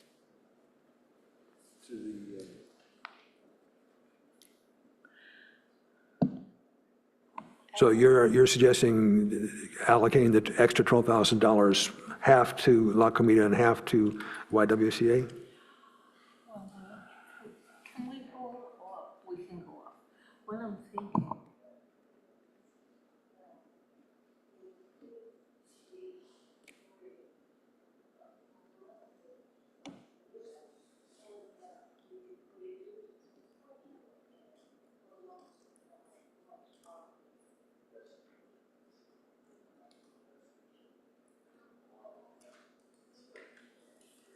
Leaf, could you provide some clarity on? Excuse me? Would you like to be recognized? I'm sorry, go talking. I was wondering if you could just provide some clarity on I know in our subcommittee meeting on CDBG, you were talking about the decision to give certain, to reduce the amount of funding for certain ones. I was just wondering if you could kind of go over the context of, as the chair said, why some got more haircuts than others. Yeah, and just to clarify on the 15% cap now, that would push it from $90,000, the estimate, to $91,800, would be 15% of $612,000, which would include the actual entitlement plus the $100,000 estimated program income. So it wouldn't increase it $12,000. It would go up like $1,800 would be that public service cap. That's how much that would elevate.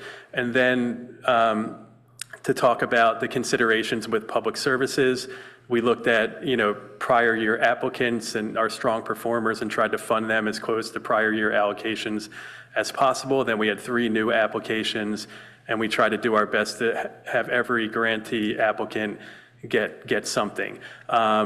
We can always consider, different scenarios. We could do what we did, which was try to give everyone some funding and have the rationale of getting our past partners as close to their requests as possible or prior year allocations, or we could fund less grantees and maximize funding by giving them more. So those are some considerations that we tried to make. Our approach this cycle was everyone gets a little bit of something, and then the grantees who were prior year partners got as close to the request and what they received prior years.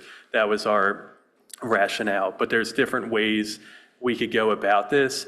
We just can't go above that 15% cap, because if we do, we get penalized by HUD, and the city would have to essentially pay that back. So that is a HUD rule that if we go over the 15% by $1, we have to pay a penalty? They would look at there's a report that would be run with our CAPER at the end of the year, and if we go over those caps, then there's penalties for that. Yes. So what's going to happen to the $12,000? Well, that'll be added, and that would add a little bit more to the public services, but it would be like $1,800 as opposed to the whole $12,000, if that makes sense. When we look at the percentage that we can allocate, even with the new actual entitlement, it's $91,800. So we would, we could spread that across all the grantees. What we would have to do if we want to give one grantee significantly more is just shave that off of others and maybe do a better balance as maybe is one of the recommendations or ideas that I heard. Well, given that La Comida is having to pay for the building repairs that the city really should have paid for, we need to really back up La Comida, and I'm hearing you say that we can do it with $1,200 or whatever you said, 18. Yeah. There's money that could be really useful to help La Comida pay for these expenses that you're saying we can't use because they didn't apply for public facilities funding, so they can't get any. Is that right? So if I may, so I think we're talking about a couple different things. There's kind of the confines of the CDBG funding process, right? And what Mr. Christensen is saying is that the increase that we received from what was expected, which was anticipated based on the past year allocation from HUD, we can increase that proportionately for the capped categories to what the cap is. And so we could sort of, defund essentially from what the recommendation was previously, some recipients within those caps to create, higher amounts for others, if sort of the increased cap amount that was referenced, which is 1,800, isn't enough.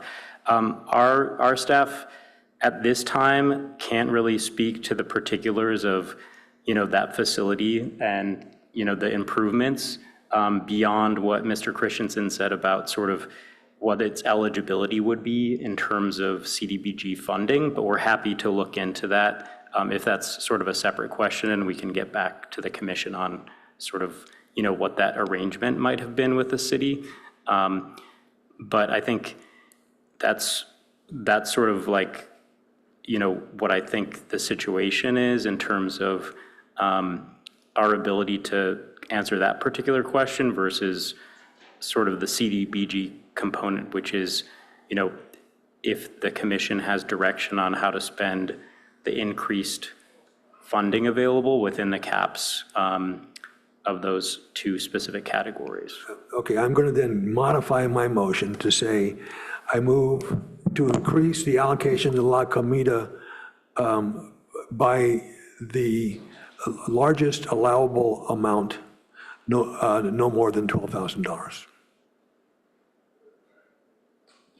Does that work? That's doable within, as long as we stay within the cap. That's what I'm saying, the largest allowable amount within the cap. Yes. Within the cap, okay. Is that, will you second that also? We are most grateful. I need your the within consideration. the cap to, okay. So that is my amended motion. Thank you. I'm all right with that.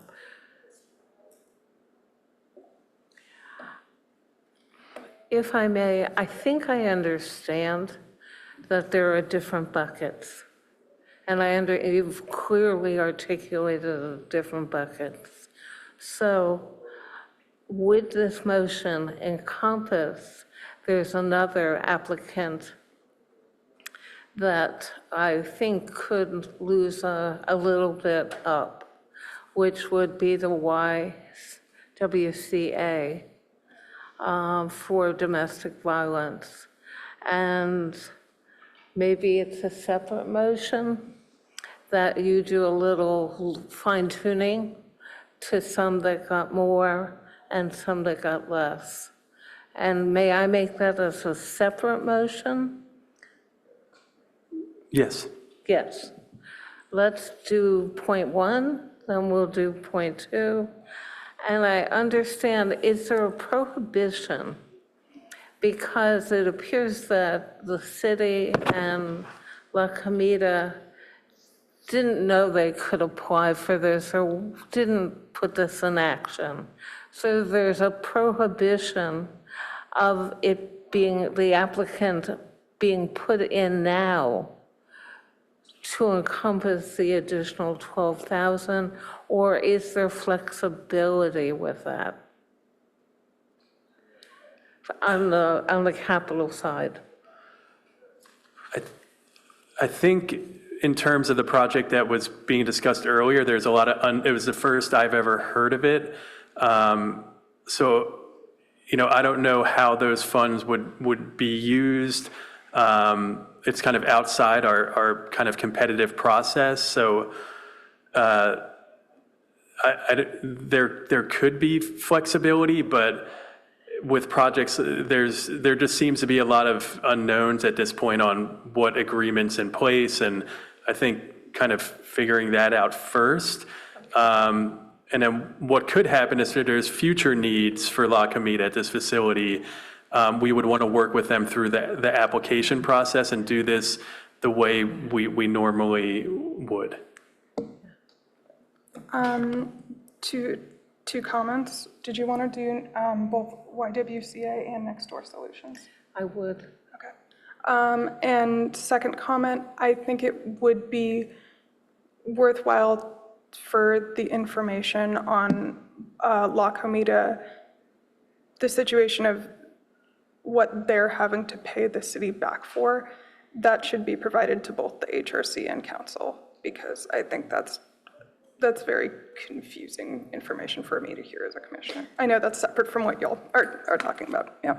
No, I agree, and I think that's something we can look into and follow up on. And I'm here tonight to more represent the CDBG program, but there are some questions that clearly came up about some of the activities at Bryant and the agreements in place and how we could best support La Comida. So I appreciate that comment. And YWCA, please. The domestic violence.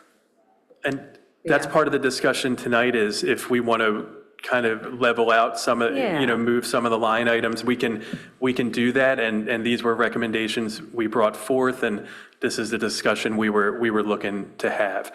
And we can do that, and then the action plan will go public, so everyone can review and still provide comment and feedback on that. So we'll make sure you get to see the draft action plan before it goes to council, and any comments that you would have about the adjustments we make, we could continue to have those discussions. Do we have to formalize a motion? Yes? A vote. Okay. And just to be clear, we talked about the public services and what we're going to do with that, and the funds that weren't included is the contingency plan, and say rolling those balance of funds that won't go to public services, okay, for how the contingency plan was set out with public facility projects? Yes, so there's two different things. Yeah.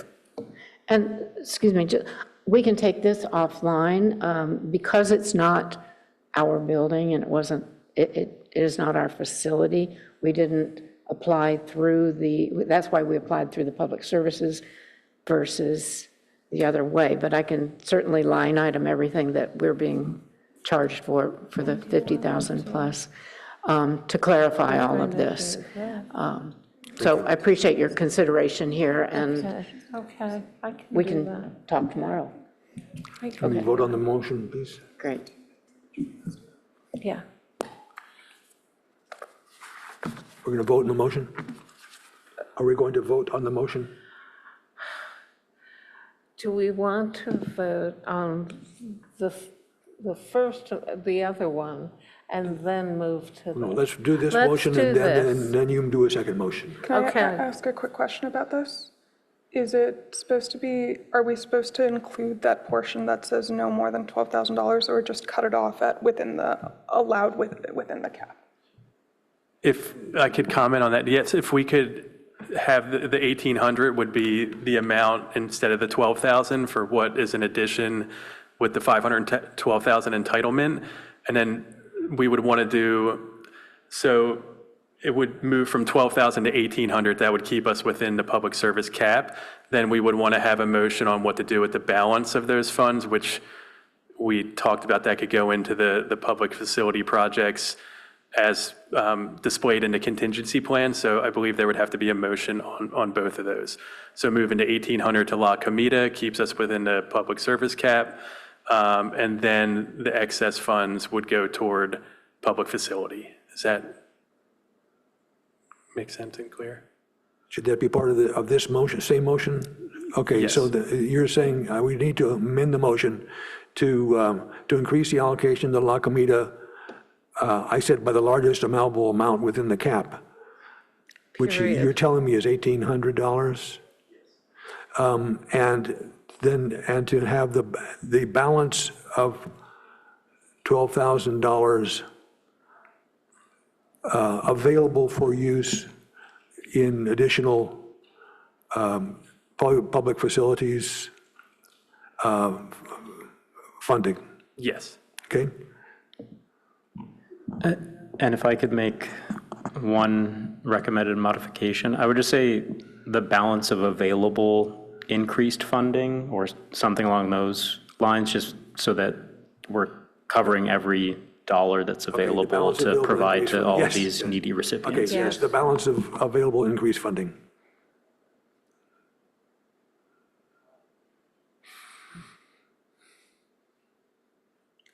Okay. Okay. Okay, I'll take a vote. Vice Chair Causey? Aye.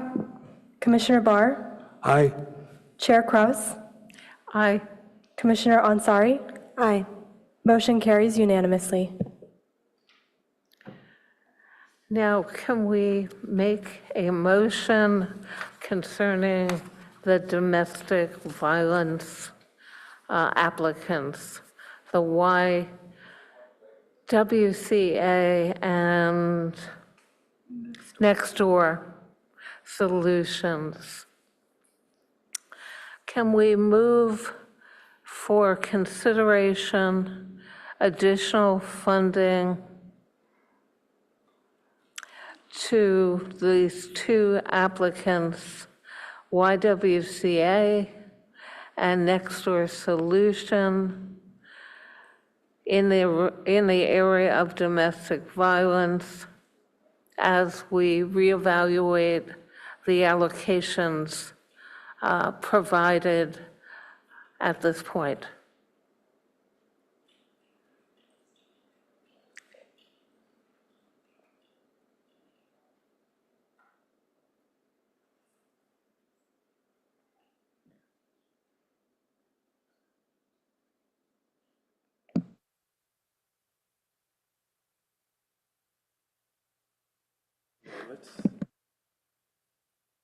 Are we able to pull up? And Commissioner Kraus, can you clarify, are you saying take away from the other allocated funds and redistribute them? Yes. And do you have a specific amount in mind, maybe by looking at the? No, I would turn it over to the people who have done these equivocations.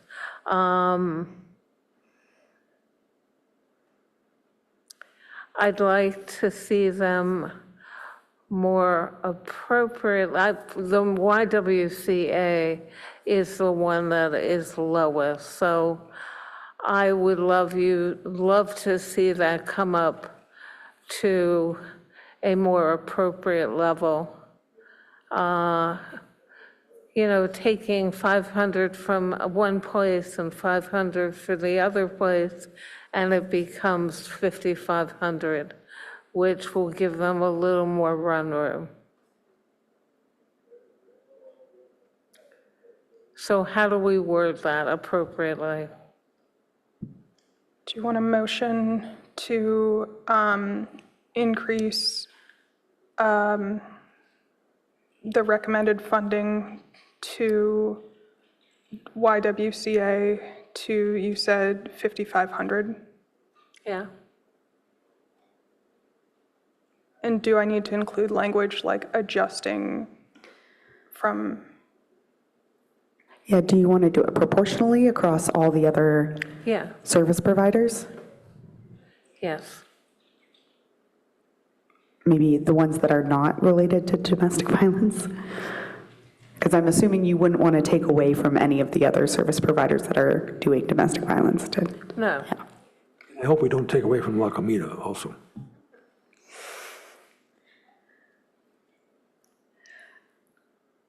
So do you want to have exceptions in there then? So you want to take away equally from the rest of the service providers with exception to La Comida, Next Door Solutions? La Comida, Catholic Charities. Yes, Next door. between those two, not take from them, because they have smaller amounts. And Next Door Solutions as well, correct? Yeah.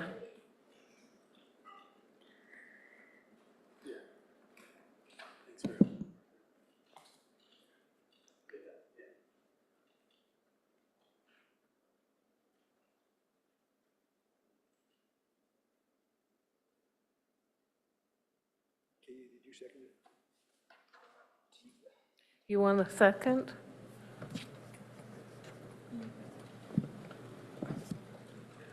You can second it if you want. Okay, done. And just to Yeah. confirm, Rotacare was getting a Whatever you want. $4,500 allocation. Do we want to take from their allocation too, or do we want to, since they're at 4,500, keep them the same and then focus on the higher funded agencies? Yes. Okay. Thank you. Maybe just change it to the top 3 funded agencies, which is Life Moves. Silicon Valley Independent Living Center and Project Sentinel. Yeah. That's the intent. I will second this motion. Okay. Sorry, could we repeat the changes? Am I deleting these 3 agencies and putting the topmost 3 funded? Or what was the preferred language?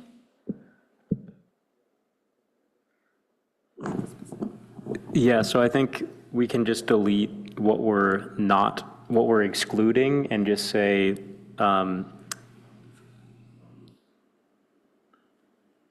sorry, I can't.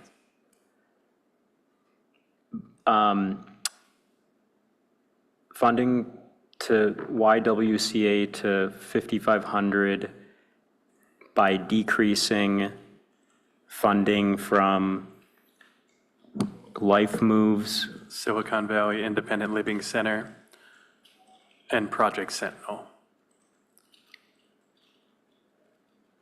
And Project Sentinel. Proportionally.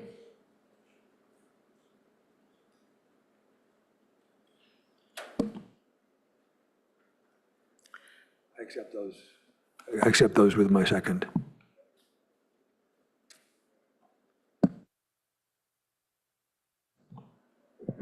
Okay, I'll go ahead and take a vote. Commissioner Barr? Aye. Commissioner Ansari? Aye. Vice Chair Kazi? Aye. Chair Kraus? Motion carries unanimously.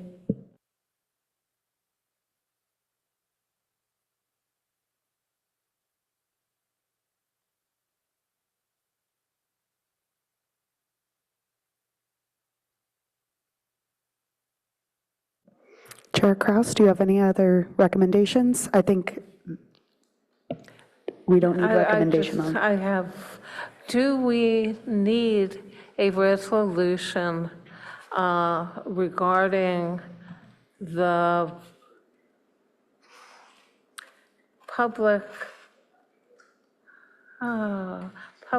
facilities and improvements, and asking the city and the CDBG administrators to look carefully at the prohibitions that exist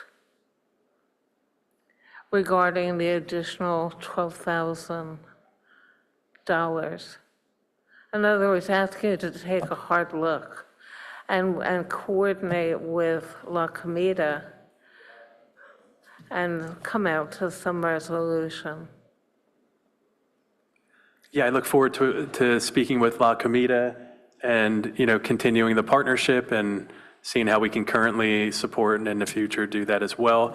I do want to mention that we are looking also for a recommendation. City Council approved the draft FY 26-27 annual action plan as amended, reflecting these recommendations. Okay. So let's do those two additional motions. I don't think we need a motion. Well, That's what the staff is going to do. Yeah, I don't think we need a motion for the first part. Staff will look into that relationship and what that contract says, but we do need a motion for the second. which would be? Recommendation for City Council to approve the draft with the HRC recommendations in place. Okay.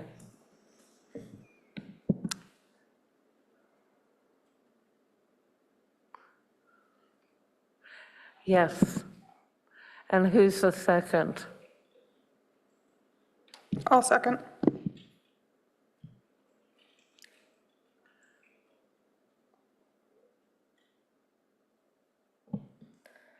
Vice Chair Kazi? Aye. Commissioner Barr? Aye. Commissioner Ansari? Aye. Chair Kraus? Aye. Motion carries unanimously.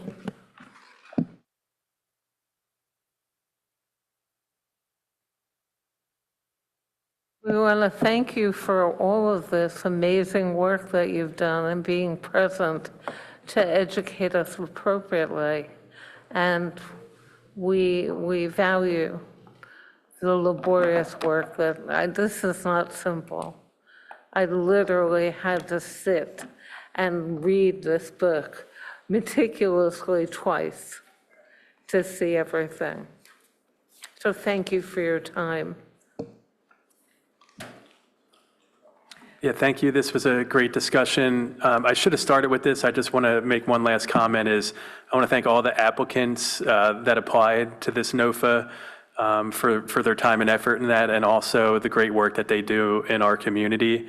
And I just look forward to working with all the grantees during the next cycle. And I thank the commission for this great discussion tonight. Thank you.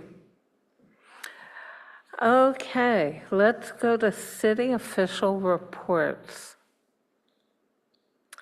The only announcement for our joint subcommittee that Vice Chair Causey and I oversee is the appointment of our new chief of police on Monday's council meeting, and the retirement of our former chief, Andrew Bender, at the council meeting on Monday. And we wait for Chief Reifschneider's recommendation of who we continue to work with going forward. Are there any other?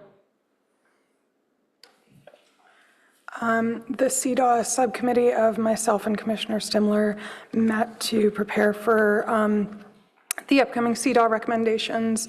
We've been working really hard on that and very excited for what we will be presenting hopefully in May. Any commissioner questions, comments, anything further? Then I think we're about to adjourn.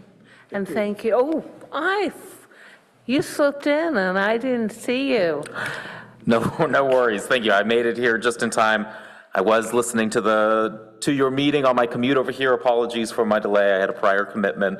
It's just a short update. The chair provided an update to the city council on Monday in presentation of the work plan. So appreciate the chair's time. It was a meeting that ran very late. So thank you for that update. There was a good discussion, even though it was another late meeting that we're pretty used to. And I know we'll come back to vote to approve the work plans, but there was some discussion, and generally the council was providing a lot of great feedback about, I think in particular, appreciation of the CDAW ordinance that the HRC is taking on.